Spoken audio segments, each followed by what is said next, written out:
Alright, no reason to drag this out, so let's just pick this right back up from the previous video. The next one here is going to be Hold the Dark, which had a lot of anticipation behind it because it is the next movie from the director of Blue Ruin and Green Room, and I think he also did a movie, Murder Party, which I never saw, but I heard some interesting things about.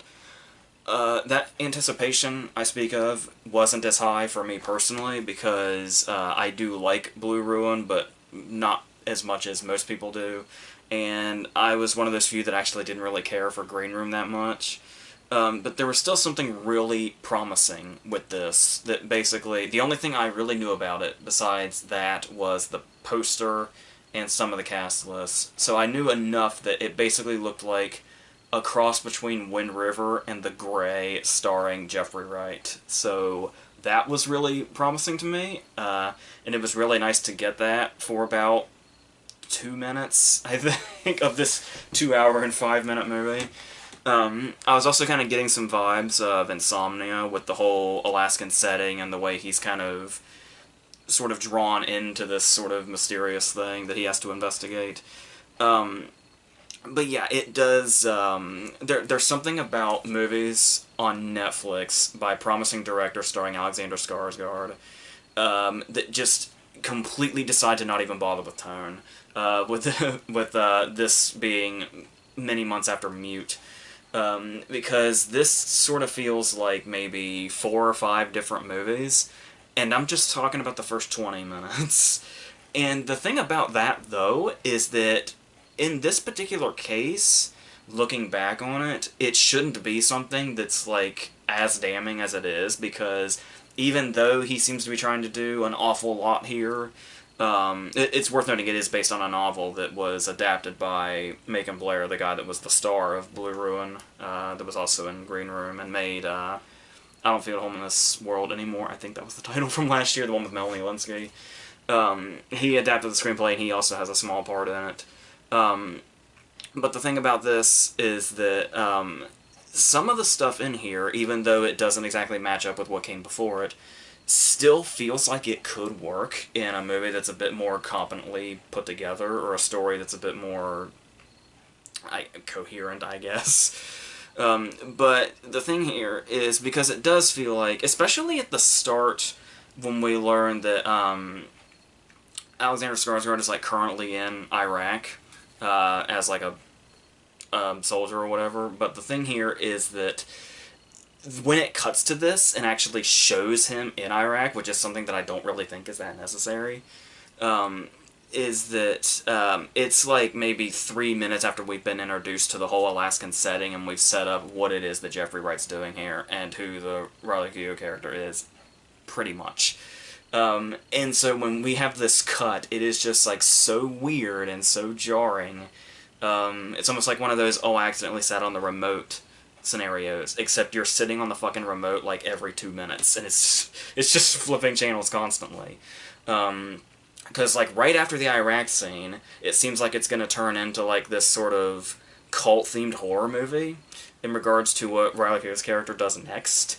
And then eventually, about an hour in, like at the halfway point, there is like a shootout, like a really, really lengthy shootout. Once again, as if it's from an entirely different movie altogether, because it's sort of like, if you want to go back to Wind River, for instance, the shootout that's in Wind River, it kind of felt like the whole movie sort of built up to that. Yeah, this one kind of seems to come from out of nowhere, and I don't think that's just because it happens at the halfway point with a character we've met maybe twice, but it's part of it. It's a symptom, I guess. So there is. But as I was saying, though, when you look at these like segments like individually, it does feel like maybe there's something here. It's definitely something that kind of occurs to you more so after the fact than when you're watching it. When you're watching it, you're just trying to figure out what the fuck it is you're even looking at any given time. Which, once again, may sound intriguing, but this movie I don't think is well put together enough for it to really work in its favor. It just feels like all over the damn place. So, like I said, just any given moment, it could be like a survival movie, it could be a thriller, it could be a war movie, it could be a horror movie. and this hardly adds up to much of anything. And most of the time, it's something that's either pretty underwhelming or just kind of feels like a slap in the face. Like, I get, making a bleak movie and all that. Obviously, this guy has a knack for that, and has found a fan base by doing so. But even so, it's just like, even being able to embrace bleak movies for what they are, there was like almost like a total disregard for the characters in a way that was like, usually there's like something particularly maybe sympathetic or whatever, or you get the idea that as the characters were put on the screen, there was somebody behind the camera that actually cared about what happened to them. You don't really get that vibe at all. I felt like adapting this, they basically said, fuck all of these people, and it doesn't matter what happens to them. And the reason that is even worse is because that they actually do try that with Jeffrey Wright, like, at the very last minute. Like, with a half an hour of the movie left, which means it's been on for about an hour 35, they decide they're going to give him a backstory that's very quick and very half-assed, that he just kind of says in passing dialogue. And then that's only to serve one payoff scene that is the very last scene of the movie. That is as far as they went in regards to making you give a shit about anybody, as opposed to just watching bad shit happen to them for reasons that you're constantly confused about for most of the time. So that just kind of rubbed me the wrong way in general, to basically just say, good or bad, because you've got some really, really sick fucks in this movie, but you've also got these characters that are, not that. But it's like, they could all suffer the same fate, and the movie seems to have no opinion on that. So that's unfortunate. Like I said, sure, the brutality of the real world and all that, and the whole, there's maybe something like that in here, but like I said, it just really rubbed me the wrong way. Especially when characters react to this in their own way that just seems, like the Macon Blair character, for instance. The thing about it is, we can tell when something really bad's gonna happen, because one of the bad people will put this mask on. Like I said, it kind of gave me the vibe of like there was like a cult theme or something when I first saw it. And when this dude walks in with this mask and walks up to Macon Blair, even though this is somebody that he knows, his main response is, dude, what are you doing? It's Christmas, not Halloween. Like, he's just so not fazed by this. And even if he is, used to this being a weird dude, I don't know if he'd be used to what's going on here, but it's like, that's just such a disconnected thing. That's that whole exchange. So, and that's pretty much the whole movie, is there's just such a disconnect from, like, everything. From an audience, from its characters, from its fucking tone. It just all feels really off. But like I said, it feels like some of the parts are in here, but they're just not going to come together at all. Not in this story. So that's really unfortunate, but whatever. Let's go on to American Animals. This is one of those movies that was put out by, like, that, I don't know if it was like a MoviePass production company or what it was, but I don't know. It's kind of hard to say MoviePass without, chuckling cynically, but even so, it still got quite a good reaction. I wasn't hearing, like, much of what it was about. I was just hearing that it was good. Like, I didn't really know any details, more than the fact that it was, like, a heist-type movie that starred Evan Peters and Barry Keoghan. But the thing here is, I can see immediately why some people went crazy for it, and some people think were really drawn to it, and that is just sort of the way the story's told in general. It might seem a bit odd that the writer-director, is the guy that made The Imposter, that documentary. But the thing is if you see The Imposter, it does kind of feel like a lot of it is like recreation, and like it sort of felt like an actual movie, just with those documentary aspects. And this is basically the same thing, just kind of in reverse, where it definitely starts. It's a movie for sure. Obviously, it stars Evan Peters, Barry Keoghan, Ann Dowd, and a few other people. But in between them, the movie itself, it's showing you the real people that they play, too. And I kind of thought this was just going to be some, like, sort of like the interview scenes in Alpha Dog, even though those were also actors, but just the way it sort of cut back and forth, I kind of thought it was going to be like this mixture. But they do find ways of actually working them in. Like, I believe there's even a scene where Evan Peters is sitting in a car, and the guy that he's playing, like, he imagines sitting beside him and talking to him like it's his conscience or something. And this is also their way of doing, like, a documentary-style talk-to-the-camera interview. And these things are just kind of all, not just cutting back and forth, but, like, kind of mixing together, too. Which is kind of insane in a good way. Especially for a movie like this that's so sort of flashy just in general. And sometimes though, like at the start it was sometimes, after a while it did kind of start to wear thin on me, but they get really into it in regards to this whole mixing in regards to editing and what exactly we're looking at. Like the particular moment when they're driving down the road, no, they're not driving down the road actually, they're sitting on a couch in some sort of party setting, and it's the two of them facing forward just talking, and then while they're sitting on a couch talking, Barry Keoghan says, "Pull in over here," and it cuts to them in a car, and this was like blending of those two scenes. It's full of a lot of stuff like that, and you can see where I'm saying like, oh, that's really creative, especially from an editing standpoint, but I'm also saying, oh, you're kind of getting a little carried away with this thing, just a little bit. Like, you really, really became in love with this idea. I mean, credit to Barley, take this any way you want to, from the standpoint of him being the writer-director. He is fucking in love with this movie that he made. You can tell he is, like, so in love with this style that he's come up with for this movie. But the problem with that is there is a point in time where, like, admiring passion can fall right into grating really fast depending on how it's done. And this kind of does fall into that. It does sort of try to do that slick sort of style that we see in, like, the Ocean's movies. They even do... There's, like, a clear, direct reference to the Ocean's movies when they play A Little Less Conversation when they're doing the whole thing, and it's, like...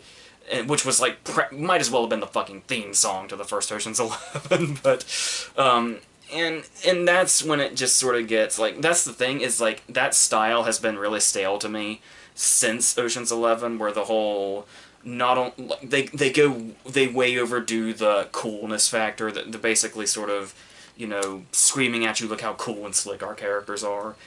Which is an interesting blend, because there's like a combination of these guys are so slick and so cool, and they're completely and totally inept and have no idea what the fuck they're doing. And there is like a certain sort of middle ground in there somewhere that they reach sometimes, but it also sort of feels like there's... Yeah, I mean, a lot of it is... There's clear inspiration from, like, every direction. Like, it sort of plays out a lot like, the Jackie Brown scene where we, like, see the layout and then we see it actually happen and all that, and then the, or the famous twist in, Gambit, whichever version you want to talk about. And then they're basically, you know, watching all the heist movies and all that, making all the movie references constantly. But they do sort of try to blend that also a little bit. There's a point in time when they're watching, The Killing, the Stanley Kubrick movie with Sterling Hayden, where they're watching it, and then, like, Evan Peters, like, imagines himself inside of it, and they do some tricks with that. So, yeah, it's like, constantly stylized, and it does sort of, you know, keep the movie alive in a way. Trouble is this movie is 2 hours long, and this does not have staying power, this style, to me, anyway.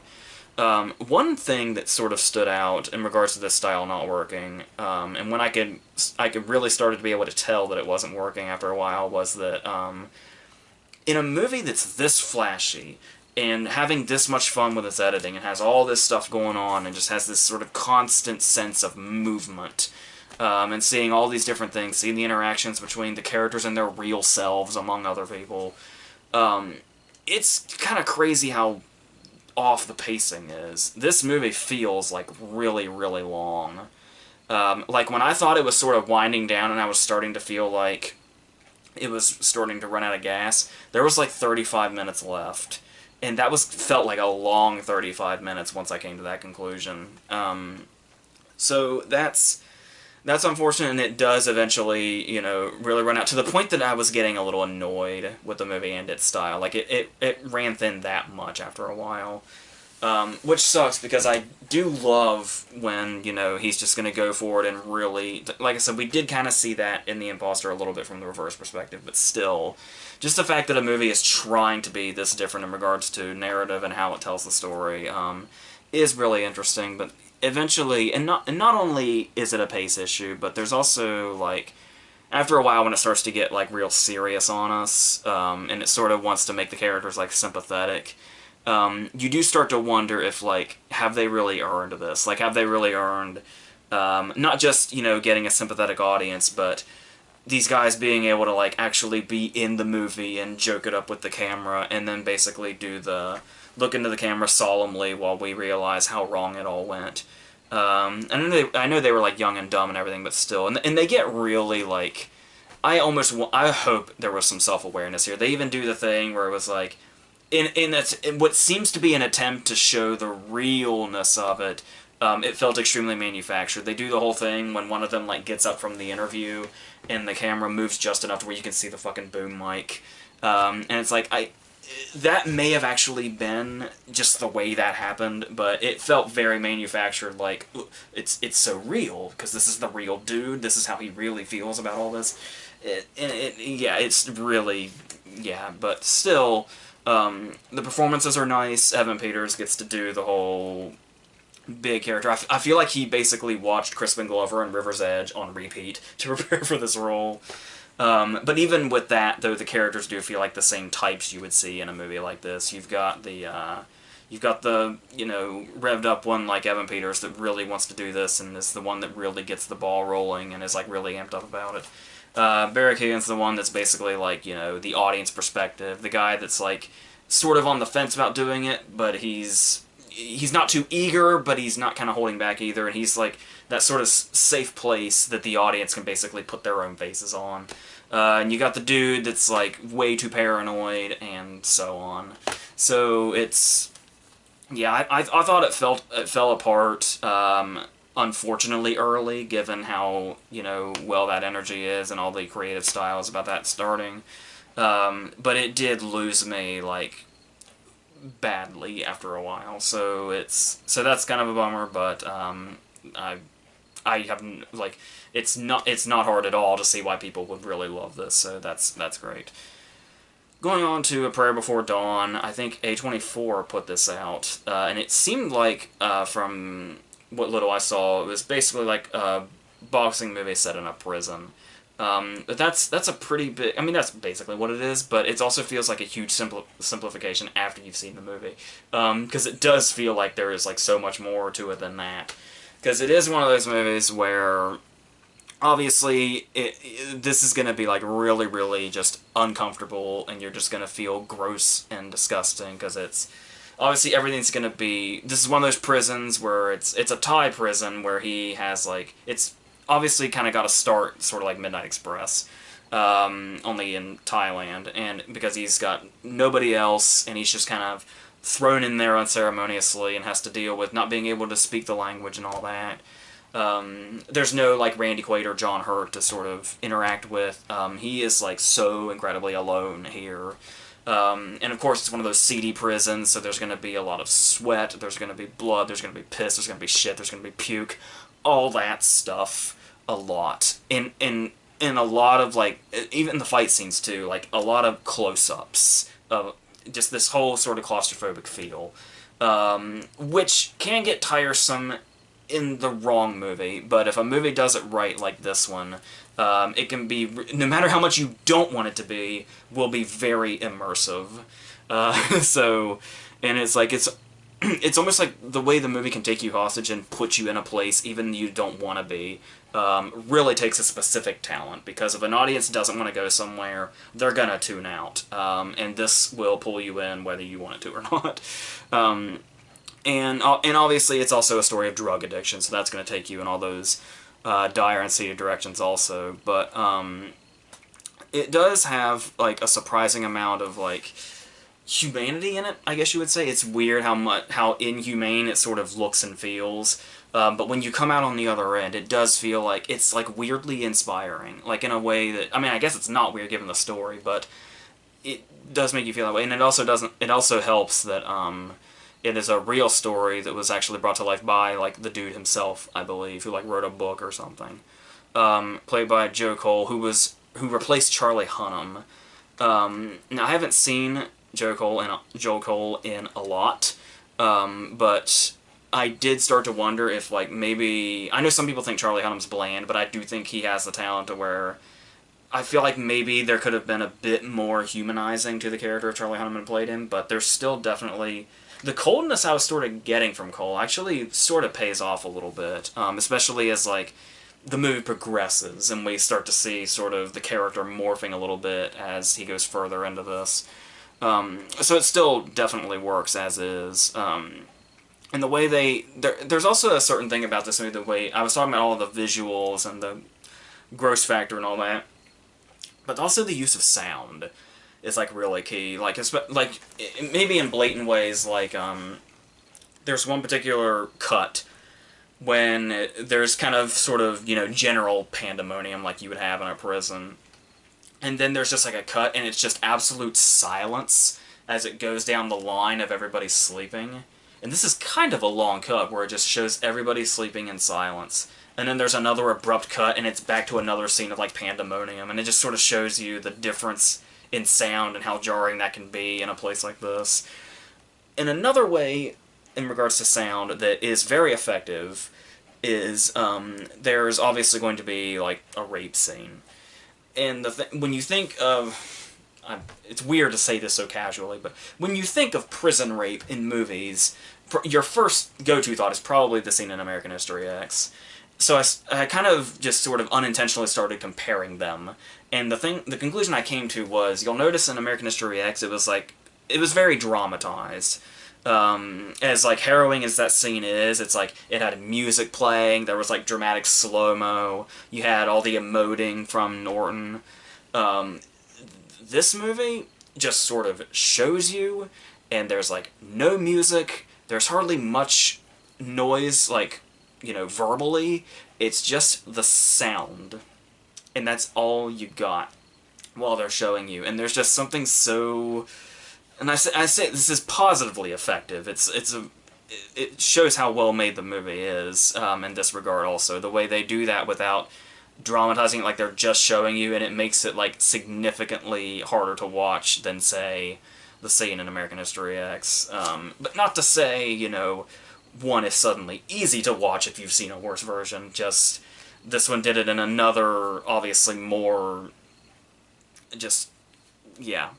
So, and on top of that, there's also the surrounding characters. Not that they're, like, totally, completely fleshed out or anything, but it was sort of nice to see a movie like this with, like, no particular, like, caricatures. Where it's like, there's not really certain character types, there's not, like, some one antagonist that's brought in or something. It's definitely... They're there and they really sort of set the scene, and it's really just watching this character get from one... Not just necessarily one place to the other, but one place to another, to another, to another, until we get to the other side. And like I said, the thing that just really comes through with this is... just the whole kind of survival aspect, and just sort of the way it shows you, like, just how much brutality we can take and still manage to, like, be standing still. And that really sort of, like, after you go through this really bleak place that it takes you, it does sort of stand out in a way to where, like I said, it's not what the movie's whole point is when you finally get to the end and realize that. And that's really, really important when making a movie this brutal. And they really handled that well, so, yeah. Going on to Beirut, the John Hamm movie you probably saw a couple of trailers for almost a year ago, that just kind of came and went really quick. I've obviously just now caught up to it. And it does have a very intriguing premise, where there's a whole backstory where John Hamm and his wife are looking out for this kid that's been abandoned, supposedly.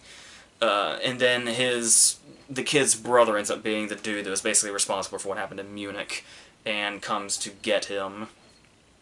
And then, like, there's a 10-year gap, and then John Hamm has to be brought out of his alcoholic state, and basically become a negotiator for these aspects returning to his life.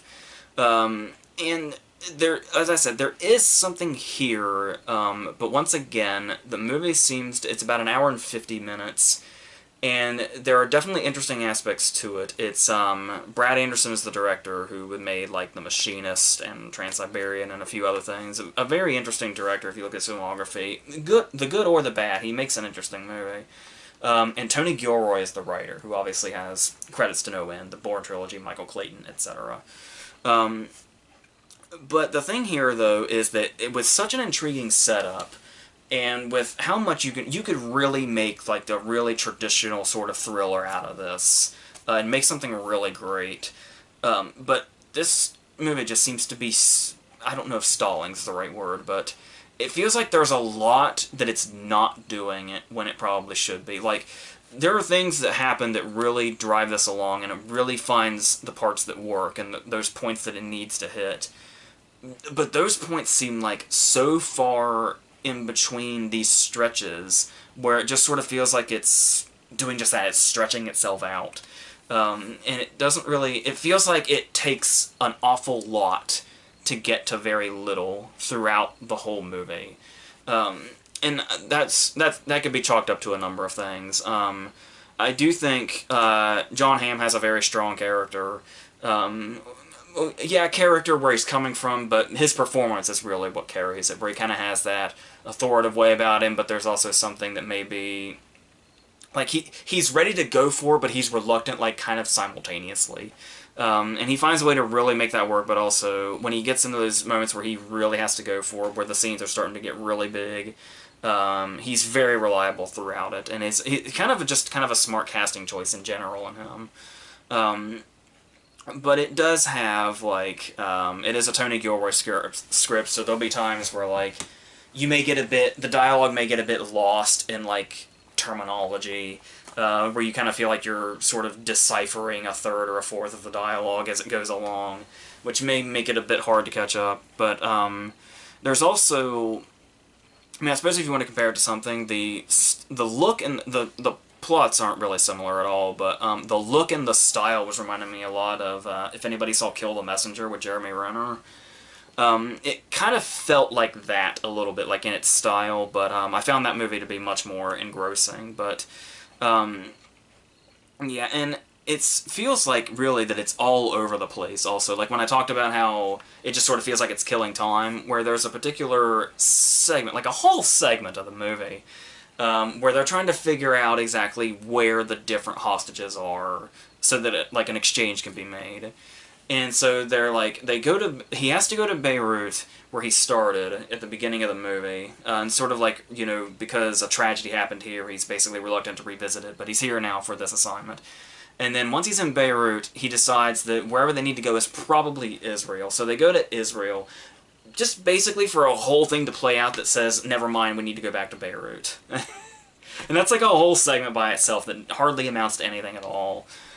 There's like a lot of that, where it just feels like it's doing a whole lot of nothing just to get to the big points. And obviously the side characters not helping here. We've got, obviously there's Rosamund Pike, there's Dean Norris with hair, which is weird, Shea Whigham, a number of people. Mark Pellegrino, who I believe is the guy that attacked Jeff Bridges at the beginning of Lebowski. And it's, all the characters just basically serve as, like, functions. And that's really all they do, is what it is that they do. And while that might seem useful enough, like I said, the fact that the movie spends so much time on stuff it really doesn't need to, and that these are the people that are really at the core of this, especially when the scenes are getting real big, there's just not a lot to really feel. So there's, like, really, Hamm is the only character that really gets any kind of fleshing out whatsoever. And he is relatively well put together as a character, but it's everything around him is just sort of screams, so what? And speaking of screams, there is a particular moment very early in the movie that might seem like a small thing, but it's definitely big enough to where it's like it makes something feel so false, even if it's so small. There, like, shortly after he returns to Beirut, I think, there's, like, somebody getting shot at in the background. And as the pandemonium is breaking out, very clearly, predominantly on the audio track, is one of those stock screams that you've heard in like so many different movies, video games, TV shows, whatever. And it's just like it's such a weird thing to really throw you in this world and make it feel so artificial with that kind of thing. It's just like, what a weird choice that is, and really harmful to the movie. So just small things like that even stand out. So yeah, and there's just, it really doesn't leave much to say about it all. I mean, it tries to be profound by using like real footage and doing this whole thing. Like, you can, it's one of those endings where you can tell you're supposed to feel like really moved, but just you don't really feel anything. I got it from the library, and I actually had to watch it twice because I kept spacing out the first time, and I was amazed to find that when I watched it the second time, I really didn't miss anything. Like, I had it. So, so now I've seen Beirut twice for no reason. It's due tomorrow, too. I probably shouldn't forget that. So, yeah, and that's, so whatever that says, that number one, I kept spacing out, number two, it turns out it didn't matter, because you get the gist of it. So, yeah, so that's what that is. I've half-assed through this the way I felt like the movie half-assed itself, so appropriate, I suppose. Speaking of half-assing it, the next one's going to be God's Not Dead 3. I stopped watching these pretty much, probably when, I went to Florida. I didn't bother watching these anymore, but there was just something about, like, a sense of completion I needed or something, where it was like, I mean, it's a trilogy now. Might as well finish this out. But there's really, well, I mean, it starts off in an interesting way, in a way you wouldn't expect a God's Not Dead movie to start, with an explosion. I think one of these had, like, a fire or something, or somebody getting shot or something, like, Do You Believe or something, but, no, there's an actual explosion that actually kills one of the main characters. It's that dude, Jude, that's hanging out with the Reverend, like, in the first movie when they got stuck in the rental car or whatever the hell that was. Yeah, that dude gets, like, blown up and killed in the beginning. And so and it sort of sets it up in this really sinister way, like he was killed. Like, somebody, like, set up to blow this church up and, like, kill these dudes, and they succeeded with one of them. And then it does the whole 12 hours earlier thing and goes back, and it shows us what happened. And it's revealed in, like, the first 20 minutes. There's, like, no mystery anymore. In the first 20 minutes, it's revealed that some whiny little pissant threw a brick and made this explosion happen accidentally. And that's basically the starting point for the rest of the movie. But then it gets, like, all sidetracked into this new plot where we meet the Reverend Dude's brother, who is John Corbett. I was kind of hoping John Corbett being in that movie All Saints was sort of like a one-time thing with these, but no, I guess he's in the damn religious movie cinematic universe now, unfortunately, but he's stuck in them now. It's like the religious propaganda version of Disney. It's like, you do one of their movies, you gotta do all their damn movies now. So, that's unfortunate for John Corbett. But it was pretty much easy for him to get through because, honestly, like, half the dialogue he says in the movie is, "I'm going to bed." Like, there's at least 3 different occasions where that's how he ends a scene. He just cuts the dialogue off and says, "I'm going to bed." He may have been going off script for all we know. That was his code word for "I'm walking off the set now." So, Neil Radalis is calling. So, and it feels like such a sidetrack that there's, like, it honestly starts to feel like kind of a different movie whenever John Corbett's in it because of how much this brother subplot just goes off. Because there's, like, the whole lawsuit thing happening, and then there's the whole thing with the girl, whatever that was, and then there's the kid that threw the brick. He's trying to figure all that out. But then when it cuts to John Corbett, it feels like it's, like, just this movie about brothers. Where they're, like, there's a whole scene that's, like, 10 minutes long where they're cutting down a tree. And then they accomplish this, and they're sitting by the tree, and while they're sitting by the tree, after a while, you've kind of forgotten which movie you were watching, and then suddenly the Reverend will just turn and say, "Hey, do you believe in..." And then you're like, "Oh yeah, I forgot what movie this was." And so they just sort of, those things that sort of keep reminding you, like, there'll be times where you actually forget what the fuck this movie is, and then somebody will just say, "Oh, by the way, Jesus said," or you know what God says, and it just keeps coming back.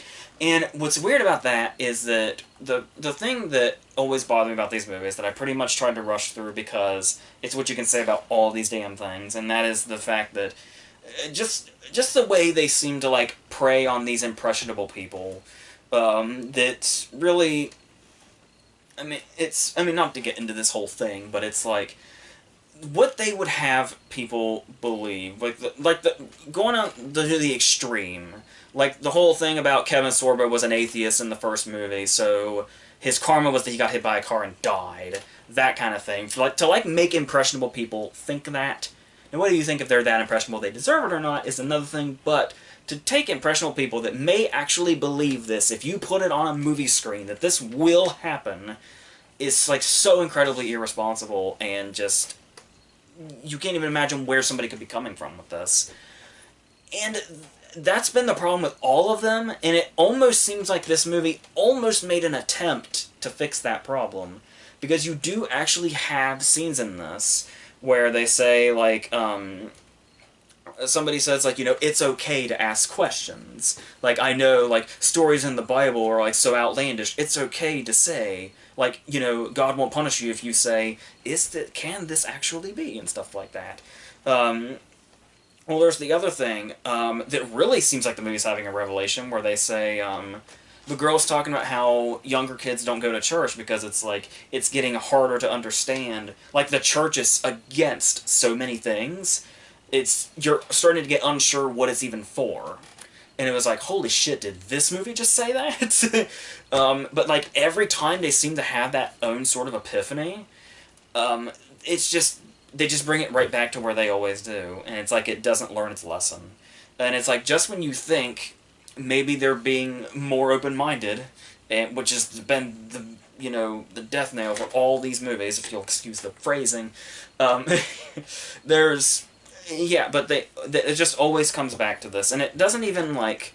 And even some of the dialogue just really stands out. Like, one of the lines was, Jesus was the ultimate social justice warrior, is a line. But... sorry.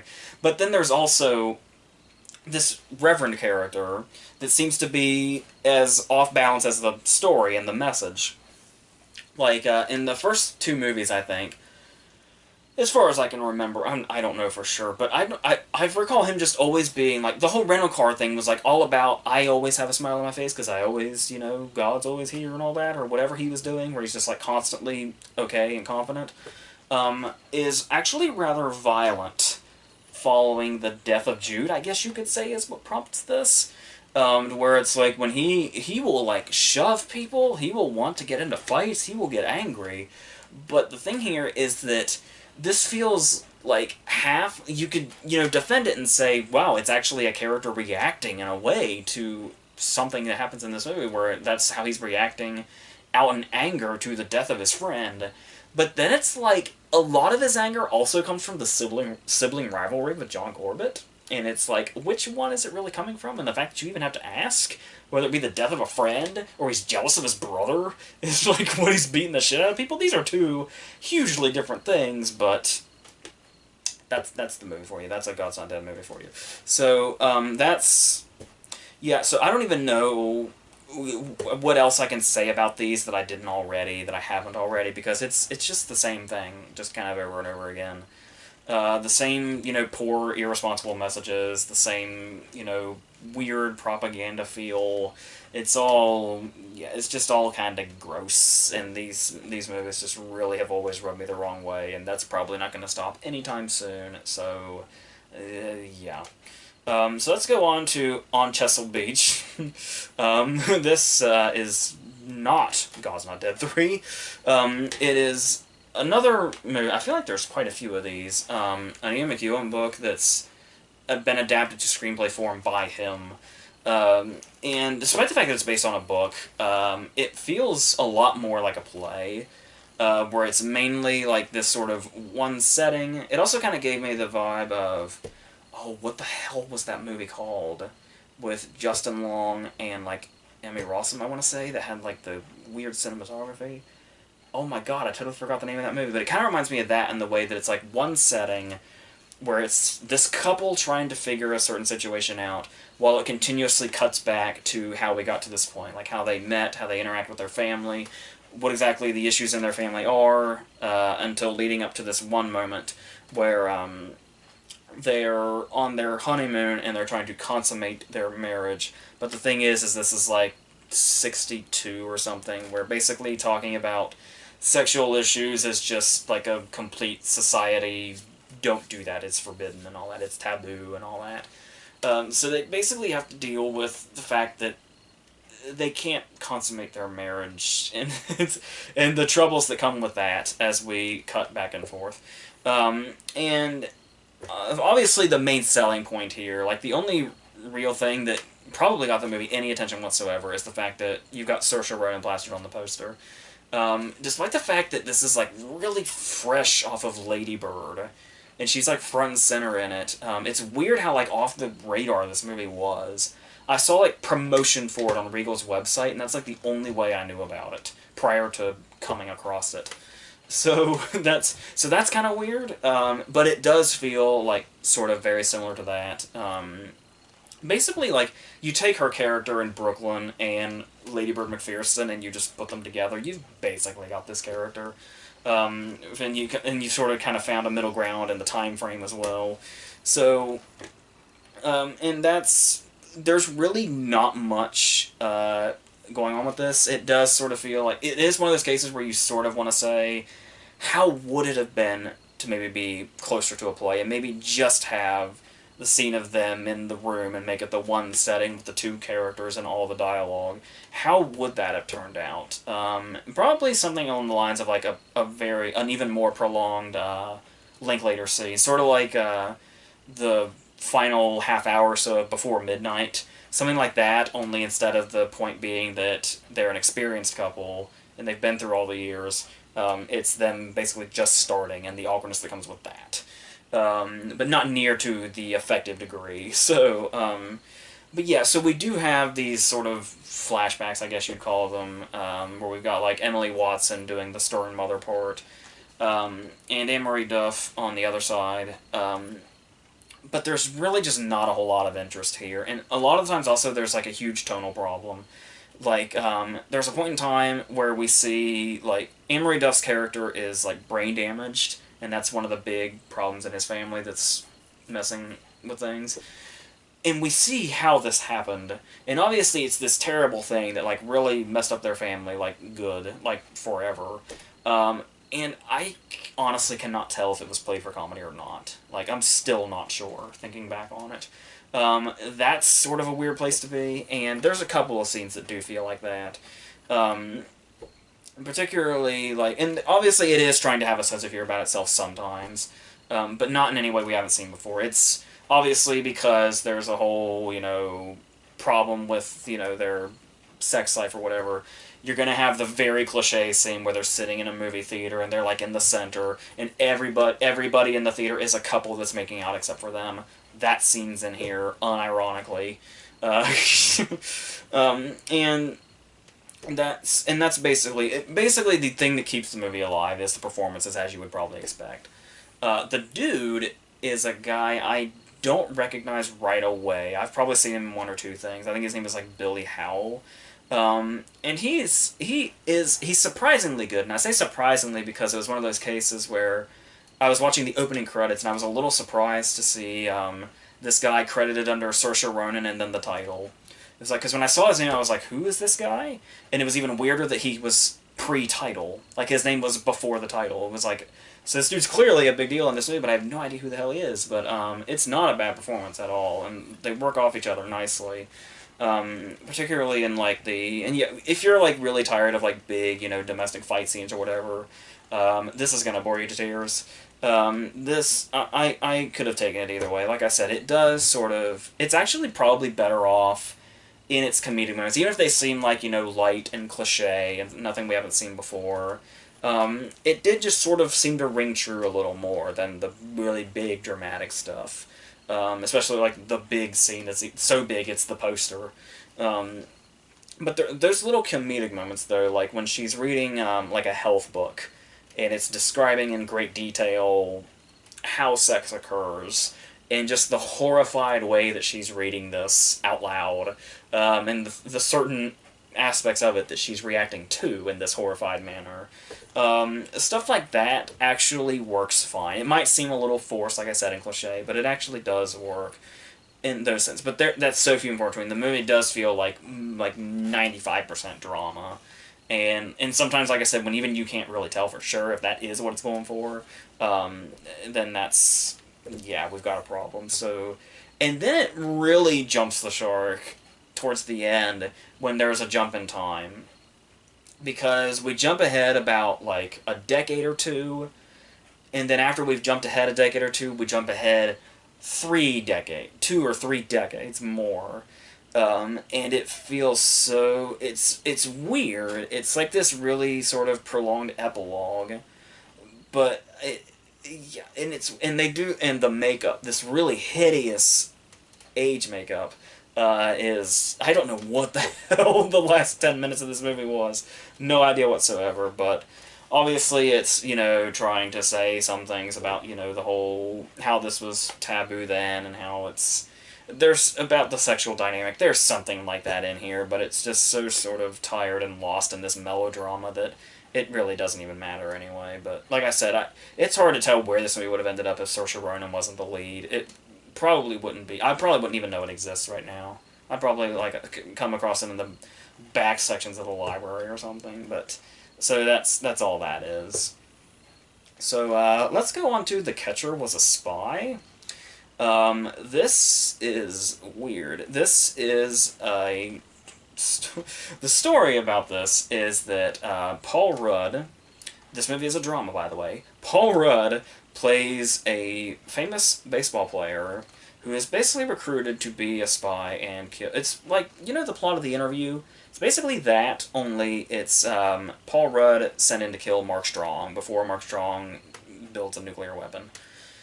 And he was a very famous, like, catcher in baseball, like, professional baseball.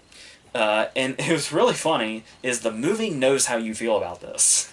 Because, honest to God, it comes up and it tells you all this, just in text on a black screen is the opening scene. And then after it tells you all this is when it decides to say, based on a true story.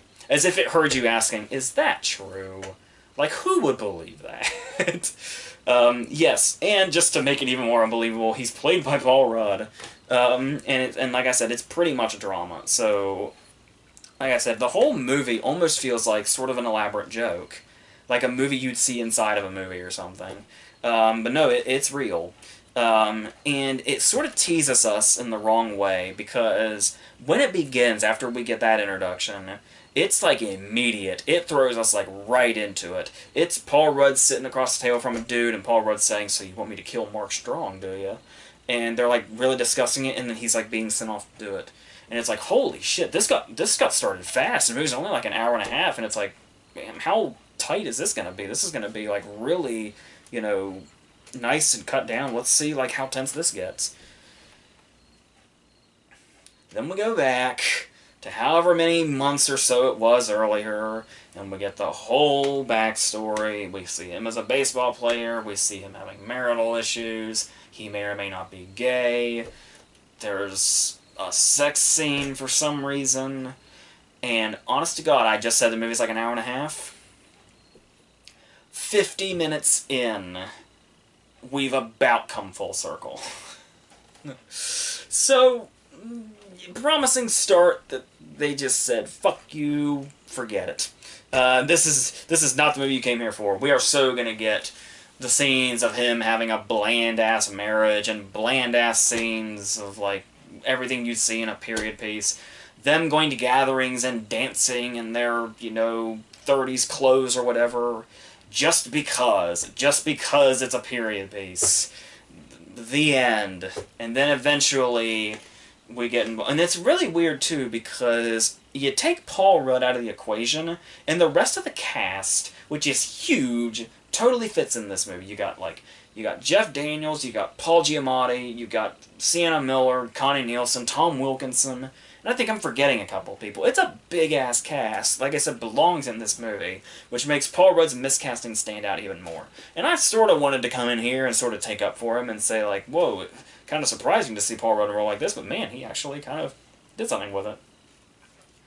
And it's not that he's bad, either. It's a complete and total miscasting thing. Like, it's just, you never get over the fact that it's him. And that's not typically something that I usually have a problem with. But this is it's just weird. It's just really weird and just sticks out like a sore thumb the whole time.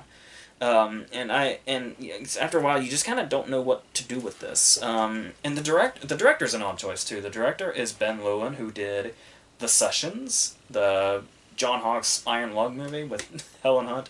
He also did Please Stand By with Dakota Fanning earlier this year. And he's an interesting director for this because there's also, much like Hold the Dark, there's like a big ass shootout in the middle of this movie. So it is a bit, it feels a lot more like it fits in this movie than it does in Hold the Dark, but still, it's kind of surprising how long the shootout is. It feels like it's the entire middle third of the movie. It's not that long, but it feels like it. And so, like, it's sort of like you almost want to commend it for being able to accomplish a scene like that that's so big, so long, so grand. But there's still just something overall that feels small scale enough that sticks out in a weird way. It was like a scene in Dunkirk in the middle of A Most Wanted Man. It's weird. So, I mean, it actually kind of started to, like...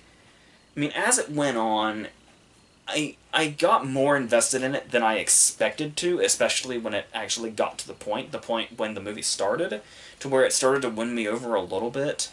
But still, you just never quite get over just the weirdness of it all. Like, not just, like, whether it be the cast or, you know, the directions it goes, what the weird-ass story is. And it does seem like there's an interesting story. Like, you would read about this in, like, a history book or something. You would say, yeah, this should probably be a movie, as outlandish as it is. But I feel like it could be a lot more believable one than this, which is the issue. So, like I said, this just feels like I said, it never doesn't feel like a movie inside a movie, and yeah.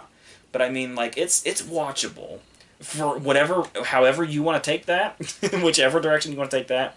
It's watchable. So, there you go. Let's go on to Ideal Home. Another Paul Rudd movie, but one he fits a lot more in. Though it's like, yeah, this is much more of a Paul Rudd movie. So it's gone off to a weird start because I wasn't quite sure where it was going. The only thing I knew about this one was the poster, like many of these, weirdly enough. And then it was Paul Rudd and Steve Coogan. And the thing about it is, it starts off with, like, it almost seems like the end of Fargo, the scene where Macy's trying to escape from the window in his underwear. It's basically that, only the dude's a drug addict, and he's getting arrested because he beat up a hooker, and he's got a small child who he's been able to get out the window and say, go run off and stay with your grandfather. And it turns out his grandfather is Steve Coogan, and Steve Coogan is in a long-lasting gay relationship with Paul Rudd. And they do this, I guess it's commercials. I'm still not quite sure what it is they do, but they're very, very wealthy, and very well often have all these very extravagant parties. They drink their wine, they have the really elaborate meals, all that stuff. All the stuff that this kid is not used to whatsoever. And basically turns into they have to raise him, and it turns into every movie you've ever seen where people who seem like they're not suited to raise children because of, you know, they're just so far apart from reality because they've in this sort of bubble of rich people and, like I said, whatever the hell it is that they do for a living.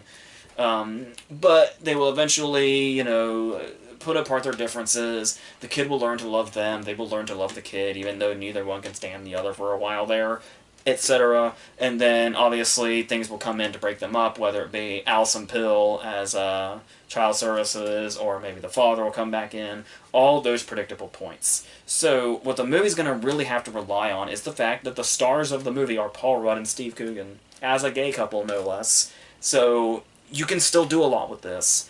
And the movie does find, like, enough of a likability for you to get past the, oh, we've seen all this shit before, or the jokes that don't land. It's just funny enough, just likable enough, and yeah, there's a slight heartwarming factor that manages to eke its way in just a little bit. I mean, it's trying that throughout the movie, but as far as it actually being effective, just a little of it manages to creep in just a little bit. So it has that going for it. One of the first jokes in the movie is one that really got me because it was it answers your question, because the kid shows up and says Steve Coogan is the grandfather, And the first thing you're thinking of is, Steve Coogan seems a little young for that. But before the movie can address that at all, like, Steve Coogan says, that kid's my grandson. And then he immediately says, I know, I haven't even had any work done. And it's like, it's like just immediately it addresses that in a really funny way without even having to be asked. That really worked. Like, that was, I think that joke by itself is kind of what won me over from the start, because it happened so early and is at the setup. And it sort of gives you this positive vibe towards the movie immediately that you can carry through for as long as you can as it gets through this material. Like I said, it's not without, you know, those funny scenes. Like the first scene where they go to Taco Bell is really funny. Honestly, the second scene where they go to Taco Bell is really funny too. Mainly with how Paul Rudd plays off it. And yeah, that's basically, like I said, where what keeps the movie alive pretty much solely is the way Paul Rudd and Steve Coogan can bounce off of each other and all that. In one particular scene, literally. But then there's every now and then there's something that kind of, you know, sticks out in the wrong way or whatever. It was a little weird to me that I didn't catch on immediately that they were a gay couple. But the thing was there's like one line of dialogue that sets that straight at the get-go. But it was like, it wasn't until that line that it seemed like Paul Rudd was suddenly being flamboyant. And it was like once the audience figures it out, then really act like it. In this really sort of, you know, stereotypical way or whatever. But it does also sort of address the stereotypes in an amusing way where, like, they'll do something and then the movie will call it out for being stereotypical, but then one of them will say, well, it's true anyway. So that's kind of funny the way they can play off it like that. So nonchalantly too, where like they don't make a big fuss about it or anything. So yeah, but like I said, you know, there's gonna be stuff that falls flat, and like I said, the story itself is just so, you know, been through the ringer already. But there's definitely a sort of likability here that manages to get you to the end, and you won't hate it or anything. At least I didn't. So maybe, I guess it depends on the person, but it's simple as that. Let's go on to another that's maybe not as simple. This movie is called Flower. If we're coming to think of it, a reason I'm not even sure of. It's just called Flower. And the director is Max Winkler. Yeah, that's the son of Henry Winkler, and this is his second feature-length movie, I think. The first being Ceremony, which came out maybe 7 years ago or so. It had, I want to say, Lee Pace and Uma Thurman, which I remember somewhat liking, and I kind of somewhat like this in the same way, where it has that very questionable material in it, but you're sort of able to go along with it if the movie wins you over quickly. Like, the movie has to win you over, like, immediately, or you're gonna not be on board with this. So our star is Zoe Deutsch, who I've said many positive things about before, even her performance in her Netflix movie. And there's just definitely a charm to her, to where she was like kind of the perfect casting choice for this, to where if you have to have an actress charming enough to win you over instantly, otherwise people are going to say, what the fuck is this?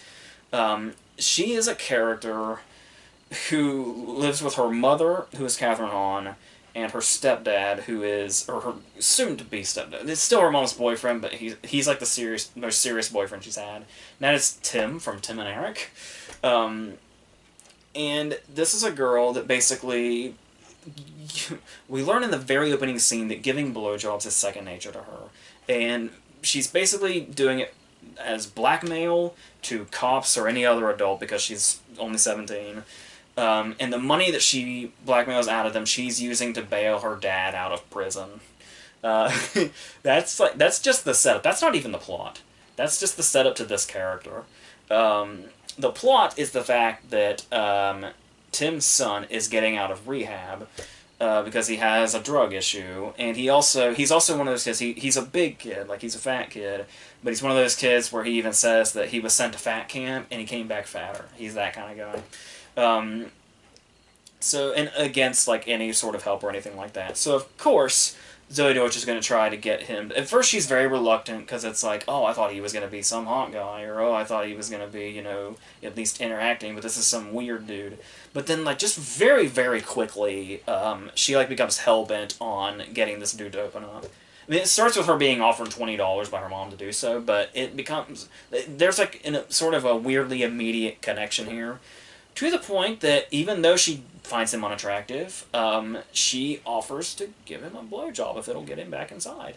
And that's the thing though, is I think is going to throw people off with this, is it's like, there's something disturbed about this girl that's probably gotten her to this point. Like, she's a little too nonchalant about the things that she does, and it makes you wonder where it's coming from.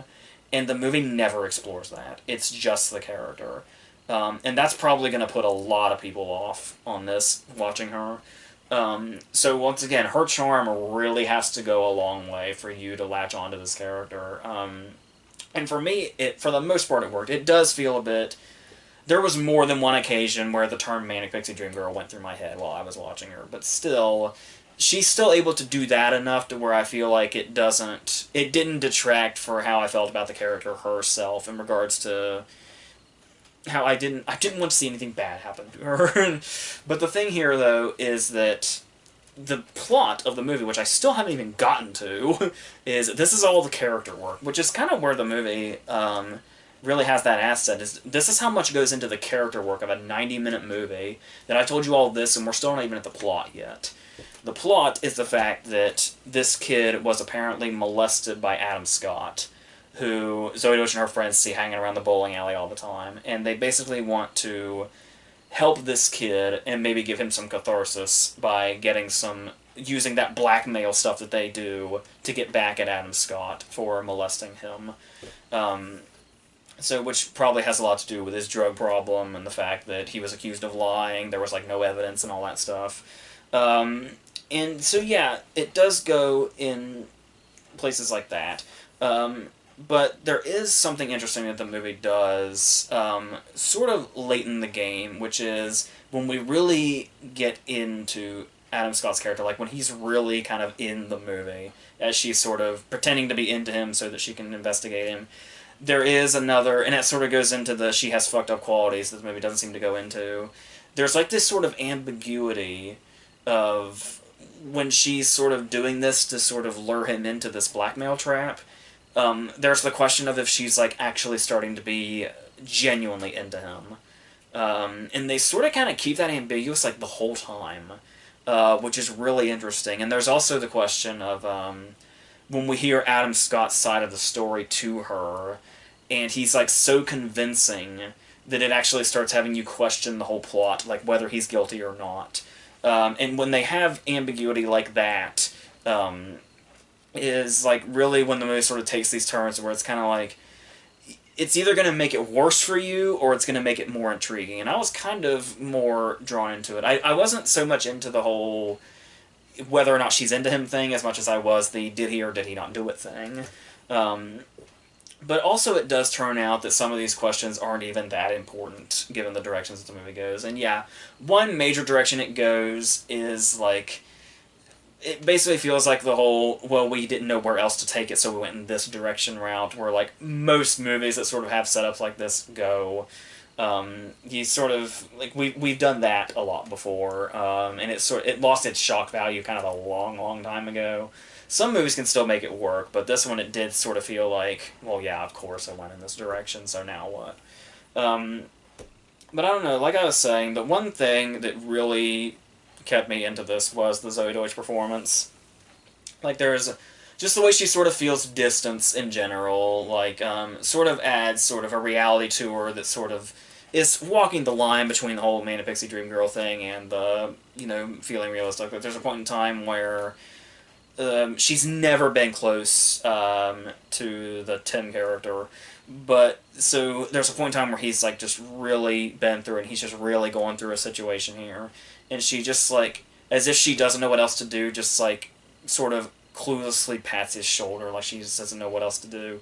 That sort of kind of rang true for me. And there's also a moment when like Catherine Hahn just like goes off and just calls her out on all the bullshit we've seen her committing throughout the movie. And her reaction to this just feels like so genuine in a way. Like, whether it makes the character likable or unlikable, just how genuine it felt coming from her.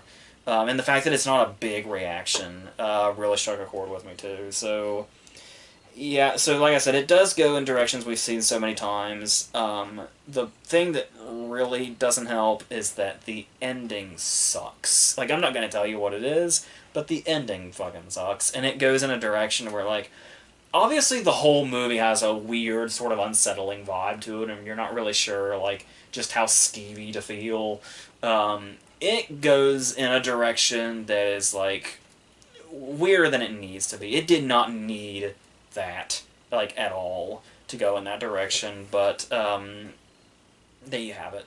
And that's, so, yeah, that sort of, like, the ending did leave, like, a terrible, horrible taste in my mouth. But when I think back on this movie, I think the thing that's going to stand out the most is how much I liked Zoe Deutch in it, which is going to keep it, you know, at a good place. Like, it's one of those cases where, like, I technically recommend it, but I guess it just depends on who I'm talking to. But it's basically based, like, solely on her. But that ending really does a number on this movie, unfortunately. But it's enough to where I'll probably look back on it fondly enough, mainly because of the lead performance. So, with that said, let's end on Mary Shelley.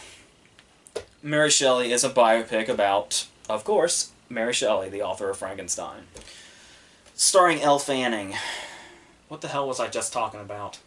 I think we're alone now. Where I was just saying, in the last video, damn, Elle Fanning's in too many things. She's in way too many things. I don't know why people are so attached to putting her in things. I mean, obviously she showed, like, a lot of promise in, like, Super 8. I remember when that came out, everybody was, like, saying, whoa, she's gonna be huge. And it's, like, it's weird, like, 7 years later, it's going, would you please fucking cast somebody else? You know there are other actresses out there, right? Is there, like, a certain... Is it, like, a Jason Ritter thing? Is it, like, if a movie's low budget enough, you must go with that person? Mind you, I have no complaints about Jason Ritter, but Elle Fanning just really isn't that interesting enough to have as many parts as she does, especially these ones that are this major. Mary Shelley and a Mary Shelley biopic, and you give it to Elle Fanning, too? Like, there had to be other people for this that could have brought this to life in a bigger way, but honestly, that's not even, like, half of this movie's problem. It's the fact that it's kind of a boring performance at the center of it, and a biopic about a totally interesting person. You would sort of think that there would be something to a biopic about Mary Shelley that would maybe set it apart from other, not just biopics, but period pieces too, costume dramas and shit like that. To where maybe you could do, like, sort of give it a bit of a fictionalized feel and sort of add, like, a horror element to it to sort of be not just her story, but something that feels like just in the vein of her, like her story if she wrote it as a fictional book or something. I know many movies have done that before, and it's like, it just depends on how it turns out, whether it's a good idea or not.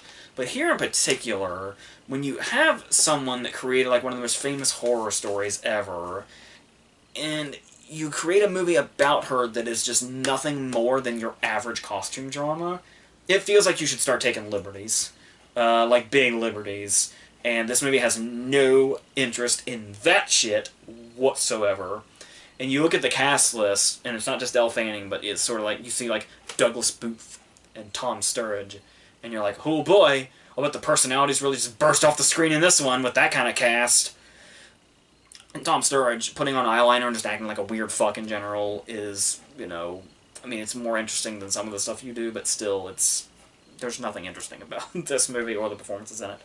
And so, instead of, like, getting a real feel of this is the person that created Frankenstein, we get the feel of, oh, this is a period costume drama with fucking young romance, defying parents for love, pregnancies, crying babies. That's what the movie is. Just all that stuff that we see and all this other stuff. And it's like, what does it matter? People speaking to each other and like that breathy whispering, like so many lines are like that. And it's like, what is the appeal of this? This is 2 full hours, by the way. And it's about an hour in when we see, like, the first spark of what's going to inspire Frankenstein. I mean, maybe you can, like, really read into it and see all the different aspects to it, but the main thing that gives you the vibe of, oh, Frankenstein's starting to brew in her head, is an hour in to a 2-hour movie, and then when it actually seems to really come back and really starts to snowball, about a half an hour after that. So if you're gonna get what you came here for, you're gonna get like maybe the last half hour, and even then, it's just basically like this. This particular movie, it was actually kind of starting to piss me off because it's like it promises to be a biopic about this interesting person, but instead it's more like really the last half hour and what happens there, like the whole battle for her, basically her getting credit for it and him admitting it. Probably should have been a good portion of the movie. And like I said, if that's too thin for you, take fucking liberties if you're gonna make this movie.